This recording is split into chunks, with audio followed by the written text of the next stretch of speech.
Welcome to the ANEW Insight podcast, empowering and inspiring your journey to optimal health.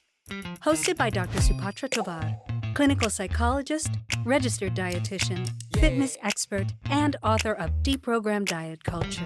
Rethink your relationship with food, heal your mind, and live a diet-free life. I follow my guests' journey to optimal health, providing you with the keys to unlock your own wellness path. Tune in and evolve with us. Hello and welcome, everyone. I am so thrilled to have addiction recovery specialist and my new friend, Lance Wright, with me today. Lance, hi. Hello, Supatra. Good to see you again. You too. Lance and I met because we both were very honored to be chosen for TEDx Temecula. And Lance really has an amazing story, an amazing speech. And so I had to have him on my podcast because I really do want to pick his brain some more and learn more about him. So I'm going to read you a little bit about Lance, and then I am going to drill him with all of my questions. Lance Wright is an addiction recovery specialist with over 32 years of sobriety and is the founder of Life Over Addiction, a program that helps individuals and families navigate recovery with compassion and clarity. His raw and redemptive personal story, from addiction and incarceration to healing and service, fuels his mission to reframe addiction as a survival mechanism rather than a moral failing. Through his work, Lance draws on the science of neuroplasticity to show that recovery is not just possible, but deeply transformative. His approach blends education, collaboration, and daily practice to help people rewire destructive narratives, rebuild trust, and rediscover purpose. Today, he empowers others to move beyond shame, reconnect with themselves, and embrace recovery as a lifelong path to healing and wholeness. Lance, welcome. Man, good to be here. Thank you for having me on. Appreciate it. Oh, I'm so excited. You really did impress me with just your raw honesty and just how vulnerable you were up on stage. And I think people who are struggling with addiction, or anyone who knows somebody struggling with addiction, can really gain something from your message. So I really want to, as much as you feel comfortable, go into your history. If you can just give us a glimpse into what your life was like before recovery, that can be from early on as you like, and then what emotional forces were driving all of your behavior back then. Well, I think when you define addiction, it's the beginning point of every conversation we're going to explore today, because the understanding of addiction in society is people that have a problem with substances or alcohol or criminal behavior or eating or gambling. And those are all external manifestations of an internal problem with our thinking. You heard me speak, and I'm a firm believer that every one of us on this planet is raised in a certain way where our little supercomputers are programmed. The little girl in you, the little boy in me, and we experience things. And if some of those things aren't necessarily healthy or positive, how does that impact one's programming growing up? And it might be small, it might be big, and it might be in different areas. But, for me growing up, and I didn't really learn everything I'm sharing with you now and the ability to be vulnerable with it until I got into recovery in like 93, 94, 95 while I was incarcerated. But up to that point, it was just the way things are. It's how we do things. I talk to the clients a lot about it every day, and I'm very vulnerable with them because I can't expect them to understand something that they've never heard or seen themselves. And so for me, my journey and my story and my programming, or how I developed the way I see the world or myself, and it started as a little boy. And, you heard me speak, but really my earliest memories were being home alone in the bed with my little dachshund Duchess in the middle of the night, wondering if mom was going to come home. And so my earliest moments in life were home with my little dachshund dog Duchess, wondering if mom was going to come home. I had to learn how to feed myself, take care of myself from a very young age. when I think about it and I see a little 4-year-old, like when my niece lived with me, I'm wondering, how did I survive? How did I make it through that? And today I believe firmly in a higher power or God of my understanding that had my back, even when I didn't, nobody else did. But those early impressions in my programming where I'm alone, I'm different, I'm abandoned, those spaces within that many people may experience in life and gloss over or not think of. But those little programming start to evolve over time. Kindergarten, I had ADHD and couldn't sit still. First grade, second grade, third grade. And teachers didn't know what to do with me. So they'd put me in the principal's office on that little bench and say, just give him something to read, give him something to do. It wasn't that I was stupid because I could do all the work. I just couldn't sit still. And nobody really asked what the problem was. They just punished the behavior. Mm. So that little kid that felt abandoned and alone and scared goes into a school system that says you're different, you don't belong, and you're separate. And I'm not saying that the school system or my mom or anybody had these intentions. This isn't a blame, right or wrong thing. It's just facts that an evolution of a child. And by 6 years old, I had a very definitive perception of myself as that little bastard kid that nobody loved and cared about, that I was different and that, I was alone in the world. And so by that time, I had started to evolve and had a few friends in my neighborhood that were like minded.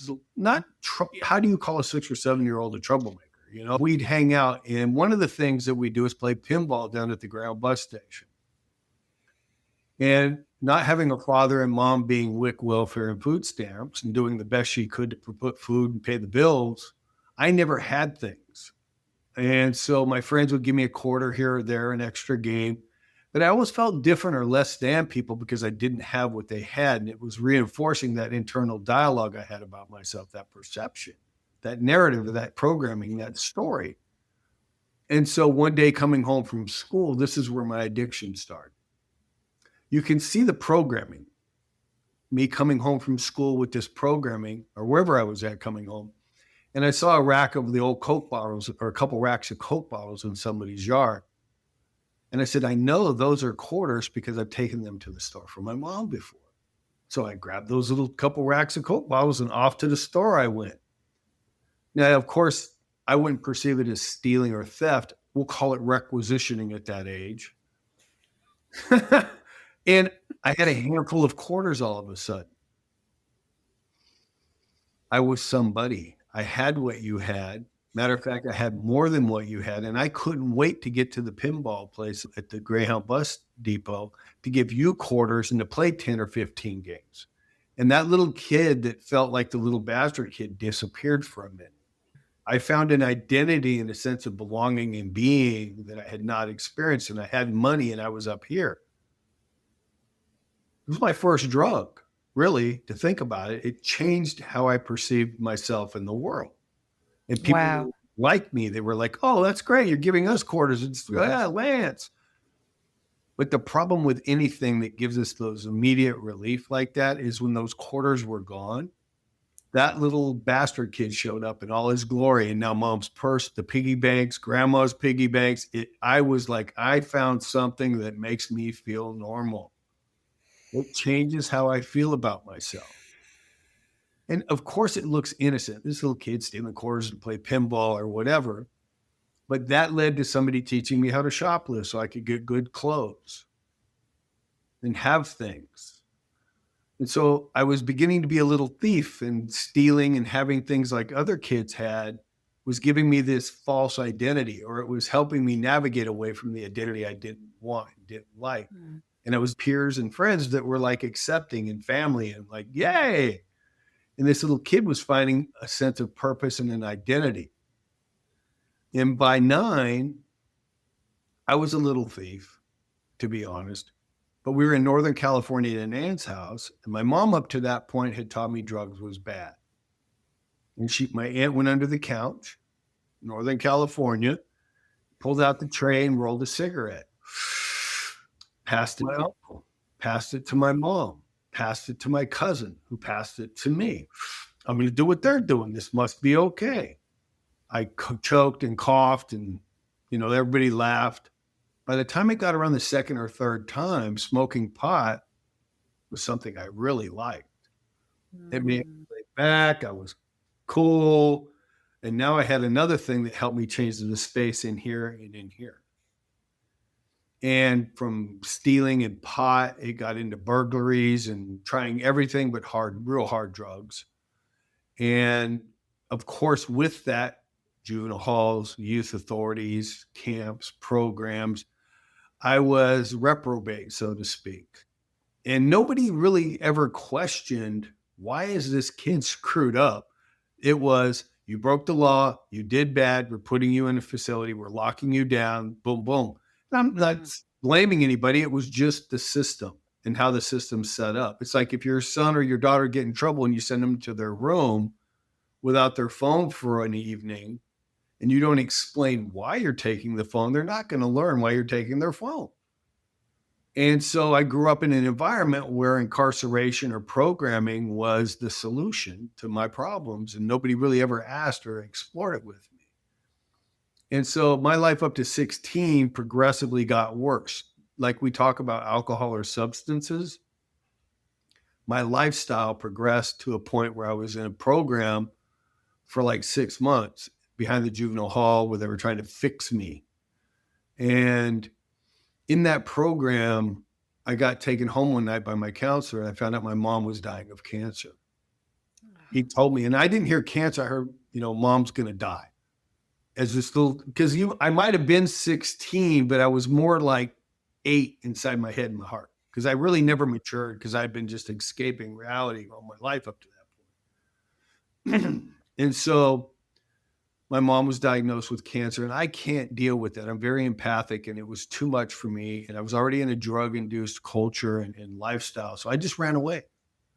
And over the next 3 years, I found methamphetamine. And the problem with drugs for me is I have mental health problems. I have ADHD. That's why I couldn't sit still in school.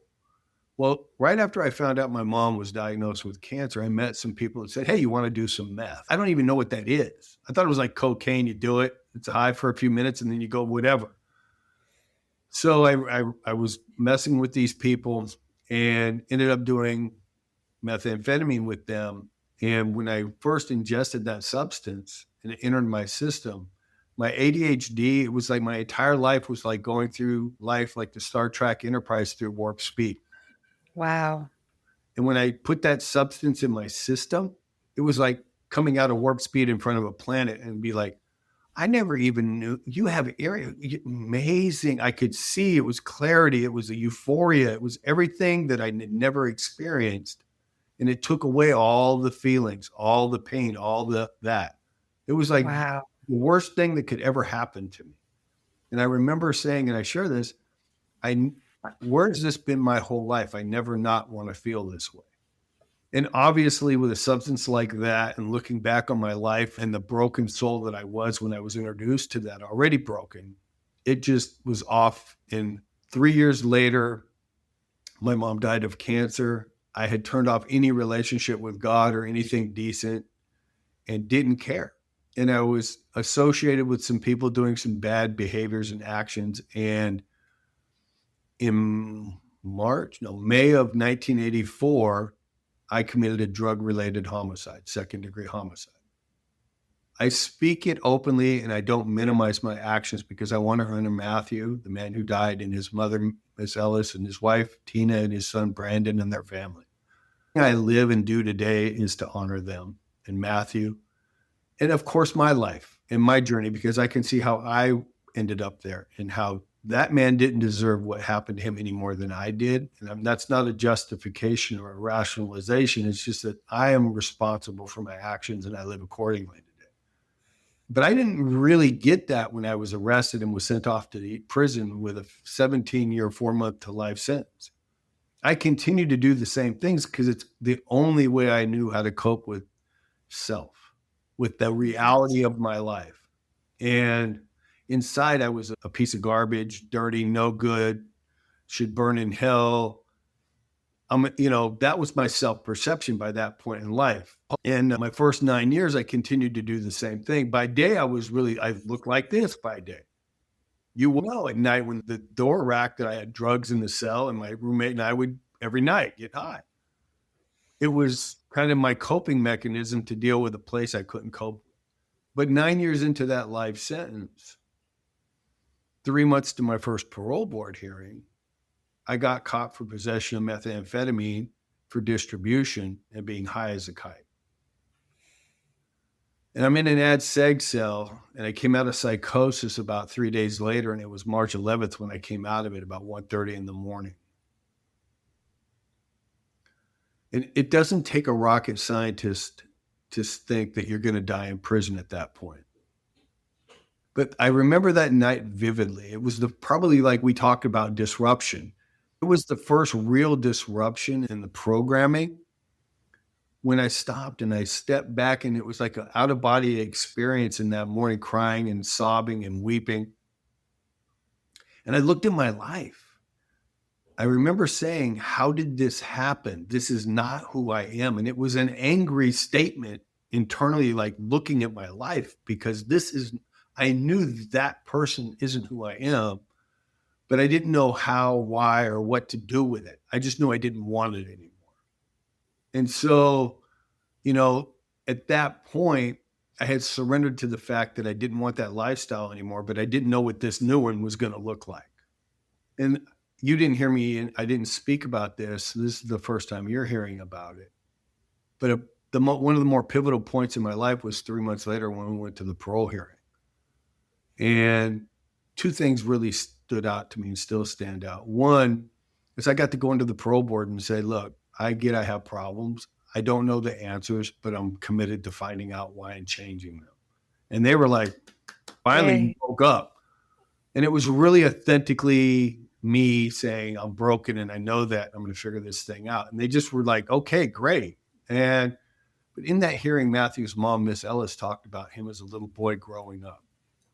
Oh. And every word she said, I felt small enough to slither through a crack in the ground.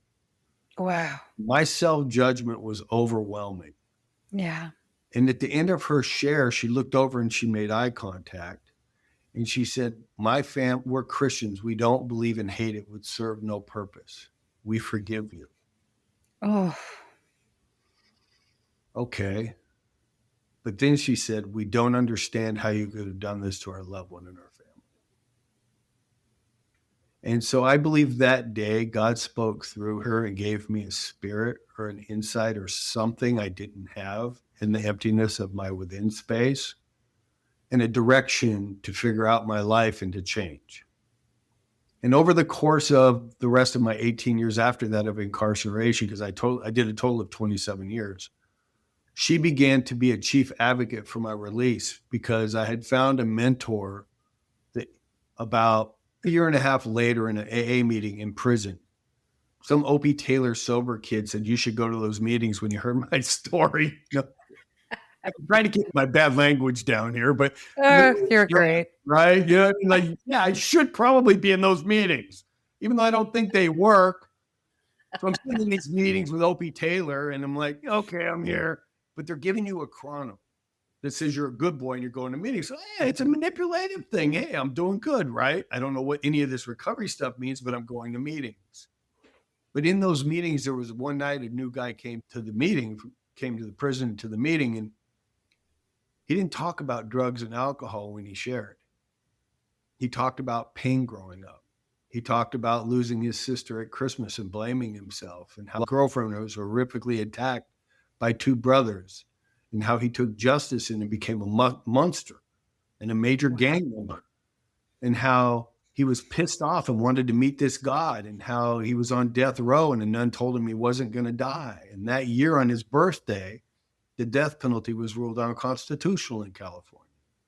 And how he went to prison, and some old guy named David G came in doing hospitals and institutions work and running meetings, and told my sponsor, Richard, you're full of shit. If you want help, ask me. Don't waste my time. And Richard was the kind of person that respected that level of communication. So Rich said, hey, I started working with David. He made suggestions. I do them. We went through the steps.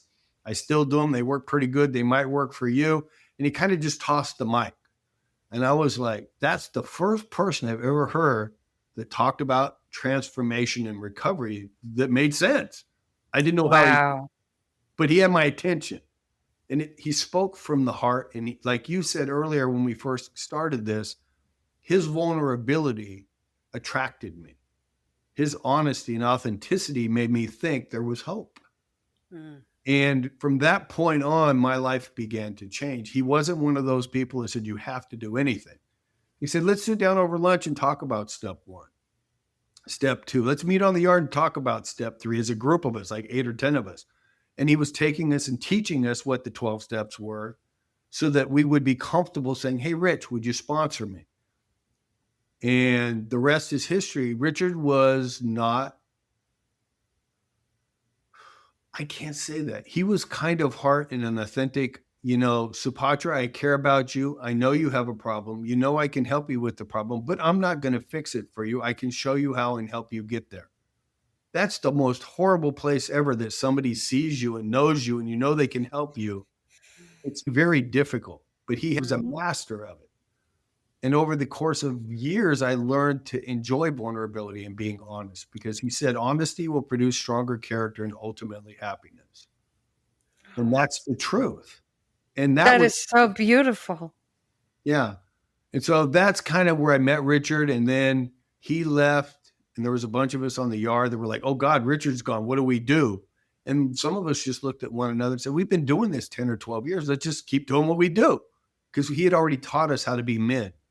Really undercover, he was helping us grow up and take accountability for our lives, and learned that amends was honoring those people we've hurt, including ourselves, by living differently and helping others. Wow. Where did he go? He left to another yard because he was Mm. human, and he had his issues, and there was a female officer, and the rest is history on that note. It happens in there. And, after as many years as he did, the vulnerability showed up, and he could, it was like an addiction. It was like a drug, and so he fell into that, and he ended up being transferred to another prison. And I believe around 2009, he was diagnosed with cancer in his liver. And the Archdiocese in Los Angeles, Father Greg Boyle, and a few other real prominent people in LA went to the court and petitioned for a compassionate release. And it was granted. And he came home that day. He got out, he came home, saw a few people, hung out with his kids, ate peach ice cream, they say, because that's what he always wanted. And that evening fell asleep in his wife's lap and passed away. Oh my goodness. But he died a free man, and he's helped thousands. I can't even count how many people, because for every one of us that he's helped, and there's hundreds, probably thousands of us, each one of us is doing the work that he gave us. So his Wow. spirit lives on, and he would say it's not his spirit, it's God working through him and through us, because he never took credit for the work. Oh, Lance. Oh my gosh. I can't even get through this story without just tears. And I think you are so right that there is so much power in vulnerability. I mean, Brene Brown did a whole TED talk on that in Yes. and of itself. And it's so true. When we can be raw and honest and speak from our hearts and admit our faults and our wrongdoings and ask for forgiveness and then carry it forward as a mission, you are a living example of redemption and purpose. And I'm awestruck. I'm just so incredibly glad to know you. I mean, everyone, when he gave his TED talk, he was so vulnerable, and people that my friends who were there were saying that they were so just hanging on every word and just wanting and wishing the best for him. And so when he was done the speech, everybody just stood up and gave a standing ovation because it was just so beautiful. And I was So sitting there going, Jonathan, get out here and get me off of this stage. I know it felt like forever. It was just like, oh, when is he coming? Oh my gosh. But Yeah. Lance, I can't believe it, but we're out of time for this half of the podcast. But I'm so glad. I really just wanted to hear this story because I know anyone listening is is just going to be inspired, especially if they're struggling themselves or they know someone who's struggling. There's so much humanity and so much to learn behind addiction. So, in the next half, we're going to get into how you are helping people and what the trajectory of that has been. So, everybody, you got to come back for the second half of this podcast because Lance is, just he's my heart fella. He's just such a good guy. So, please come back for the second half. And, Lance, I know you're coming back. So, thank you all for joining us. Tune in next time for the second half of this amazing interview with addiction recovery specialist Lance Wright. Thanks for tuning into the ANEW Insight podcast. Please remember the contents shared on this podcast is for entertainment purposes only and does not constitute medical advice. You can find us anywhere podcasts are streaming, on YouTube at my.anew.insight and at anew-insight.com under the ANEW Insight podcast tab. And follow us on our socials at my.anew.insight on Facebook, Instagram, TikTok, and Threads for more updates. Tune in next time and evolve with us.